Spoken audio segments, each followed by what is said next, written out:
अग्नि पुराण अति प्राचीन पुराण है। शास्त्रीय व विषयगत दृष्टि से यह पुराण बहुत ही महत्वपूर्ण पुराण है। अग्नि पुराण में 12,000 श्लोक, 383 अध्याय उपलब्ध हैं।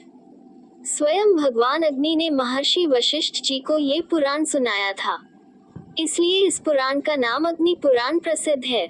विषयगत एवं लोकोपयोगी अनेकों विद्याओं का समावेश अग्नि पुराण में है। आग्नेय पुराणेस्मिन् सर्वा विद्या प्रदर्शिता। पद्म पुराण में पुराणों को भगवान विष्णु का मूर्त रूप बताया गया है। उनके विभिन्न अंग ही पुराण कहे गए हैं। इस दृष्टि से अग्नि पुराण को श्री हरि का बाचरण कहा गया है।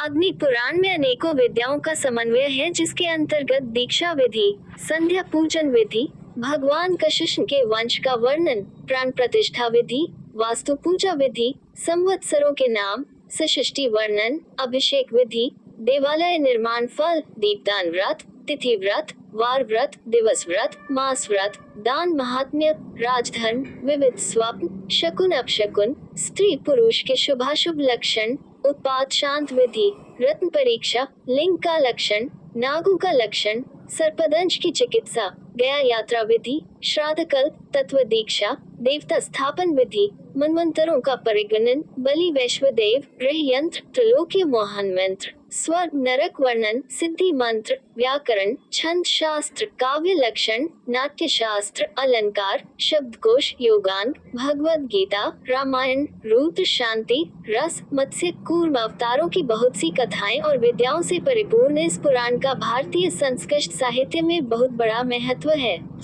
अग्नि पुराण का फल। अग्नि पुराण को साक्षात अग्नि देवता ने अपने मुख से कहा है। इस पुराण के श्रवण करने से मनुष्य अनेकों विद्याओं का स्वामी बन जाता है। जो ब्रह्म स्वरूप अग्नि पुराण का श्रवण करते हैं, उन्हें भूत प्रेत पिशाच आदि का भय नहीं सताता। इस पुराण के श्रवण करने से ब्राह्मण ब्रह्मवेत्ता, क्षत्रिय राजसत्ता का स्वामी, वैश्य धन का स्वामी, शूद्र निरोगी हो जाता है तथा उनके समस्त पाप नष्ट हो जाते हैं।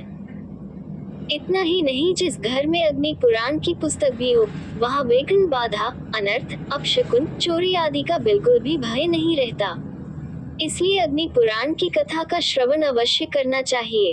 अग्नि पुराण करवाने का मुहूर्त। अग्नि पुराण कथा करवाने के लिए सर्वप्रथम विद्वान ब्राह्मणों से उत्तम मुहूर्त निकलवाना चाहिए।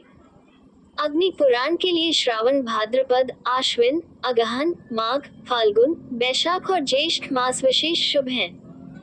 लेकिन विद्वानों के अनुसार जिस दिन अग्नि पुराण कथा प्रारंभ कर दे, वही शुभ मुहूर्त है। अग्नि पुराण का आयोजन कहाँ करें? अग्नि पुराण करवाने के लिए स्थान अत्यधिक पवित्र होना चाहिए। जन्मभूमि में अग्नि पुराण करवाने का विशेष महत्व बताया गया है। जननी जन्मभूमिश्च स्वर्गादपि गरीयसी। इसके अतिरिक्त हम तीर्थों में भी अग्नि पुराण का आयोजन कर विशेष फल प्राप्त कर सकते हैं।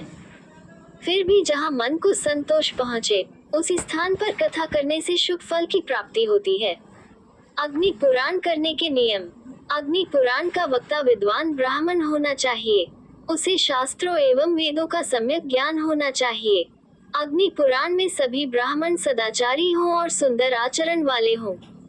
वो संध्या बंधन एवं प्रतिदिन गायत्री जाप करते हों। ब्राह्मण एवं यजमान दोनों ही 7 दिनों तक उपवास रखें। केवल एक समय ही भोजन करें। भोजन शुद्ध शाकाहारी होना चाहिए। स्वास्थ्य ठीक न हो तो भोजन कर सकते हैं। आइए सुनते हैं अग्नि पुराण का ये पहला भाग, भगवान विष्णु के मत्स्य अवतार। मत्स्य अवतार भगवान विष्णु के प्रथम अवतार है। मछली के रूप में अवतार लेकर भगवान विष्णु ने एक ऋषि को सब प्रकार के जीव जंतु एकत्रित करने के लिए कहा और पृथ्वी जब जल में डूब रही थी, तब मत्स्य अवतार में भगवान ने उस ऋषि की नाव की रक्षा की। इसके पश्चात ब्रह्मा ने पुनः जीवन का निर्माण किया। एक दूसरी मान्यता के अनुसार एक राक्षस ने जब वेदों को चुराकर सागर की अथाह गहराई में छुपा दिया, तब भगवान विष्णु ने मत्स्य रूप धारण करके वेदों को प्राप्त किया और उन्हें पुनः स्थापित किया। मत्स्य अवतार की कथा। एक बार ब्रह्मा जी की असावधानी के कारण एक बहुत बड़े दैत्य ने वेदों को चुरा लिया। उस दैत्य का नाम हयग्रीव था। वेदों को चुरा लिए जाने के कारण ज्ञान लुप्त हो गया। चारों ओर अज्ञानता का अंधकार फैल गया और पाप तथा अधर्म का बोलबाला हो गया। तब भगवान विष्णु ने धर्म की रक्षा के लिए मत्स्य रूप धारण करके हयग्रीव का वध किया और वेदों की रक्षा की। भगवान ने मत्स्य का रूप किस प्रकार धारण किया, इसकी विस्मयकारिणी कथा इस प्रकार है। कल्पांत के पूर्व एक पुण्यात्मा राजा तप कर रहा था। राजा का नाम सत्यव्रत था। सत्यव्रत पुण्यात्मा तो था ही, बड़े उदार हृदय का भी था। प्रभात का समय था, सूर्योदय हो चुका था। सत्यव्रत कृतमाला नदी में स्नान कर रहा था। उसने स्नान करने के पश्चात जब तर्पण के लिए अंजलि में जल लिया, तो अंजलि में जल के साथ एक छोटी सी मछली भी आ गई।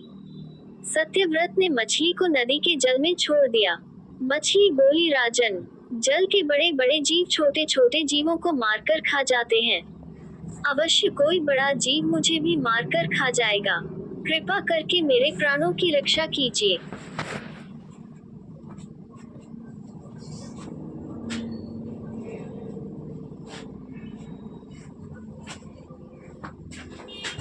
सत्यव्रत ने मछली को कमंडलू से निकालकर पानी से भरे हुए मटके में रख दिया। यहाँ भी मछली का शरीर रात भर में ही मटके में इतना बढ़ गया कि मटका भी उसके रहने के लिए छोटा पड़ गया। दूसरे दिन मछली पुनः सत्यव्रत से बोली, राजन, मेरे रहने के लिए कहीं और प्रबंध कीजिए, क्योंकि मटका भी मेरे रहने के लिए छोटा पड़ रहा है। तब सत्यव्रत ने मछली को निकालकर एक सरोवर में डाल किया, किंतु सरोवर भी मछली के लिए छोटा पड़ गया। इसके बाद सत्यव्रत ने मछली को नदी में और फिर उसके बाद समुद्र में डाल दिया। आश्चर्य! समुद्र में भी मछली का शरीर इतना अधिक बढ़ गया कि मछली के रहने के लिए वह छोटा पड़ गया। अतः मछली पुनः सत्यव्रत से बोली, राजन, ये समुद्र भी मेरे रहने के लिए उपयुक्त नहीं है। मेरे रहने की व्यवस्था कहीं और कीजिए। अब सत्यव्रत विस्मित हो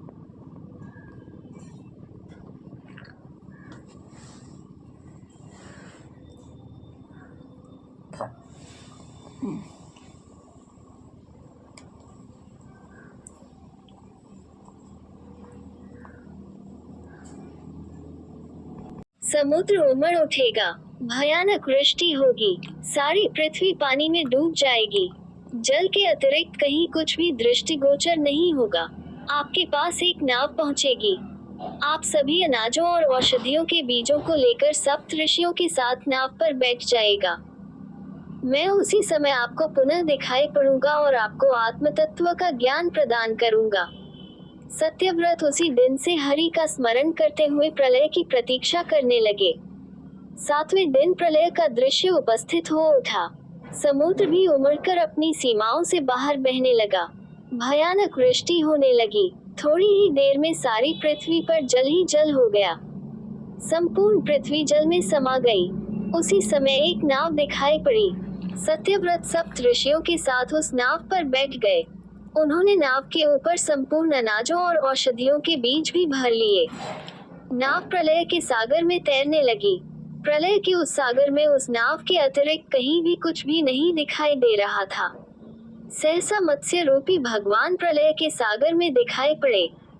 सत्यव्रत और सप्तऋषि गण मत्स्य रूपी भगवान की प्रार्थना करने लगे। भगवान से आत्मज्ञान पाकर सत्यव्रत का जीवन धन्य हो उठा।